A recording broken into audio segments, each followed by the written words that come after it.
কি ভিডিওটা দেখে ভয় লাগছে? না, না ভয় পাবার মতো কিচ্ছু নয়।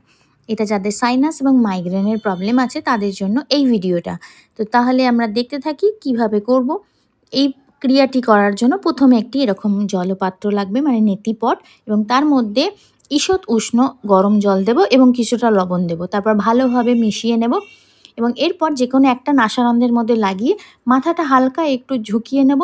তাহলে কি হবে? অন্য নাকের মধ্য দিয়ে জলটা বাইরে বেরিয়ে আসবে। তাহলে এর পদ্ধতিটা কি বলে দিই। সোজা হয়ে দাঁড়াবো, তারপর হাঁটুটাকে ভাঁজ করব। হাঁটু ভাঁজ করার পর কোমর থেকে ওপরের অংশটাকে সামনের দিকে ঝুঁকিয়ে নেব এবং যেকোনো একটা নাসারন্ধ্রের মধ্যে নেতিপটটা লাগাবো এবং মুখটা উল্টো দিকে একটু ঝুঁকিয়ে নেব। তাহলে সেই নাসারন্ধ্র দিয়ে জল বাইরে পড়তে থাকবে এবং এই সময় মুখটা খুলে রাখবো, কারণ নাক দিয়ে জল প্রবাহিত হচ্ছে বলে নিঃশ্বাস আমাদের মুখ দিয়ে নিতে হবে।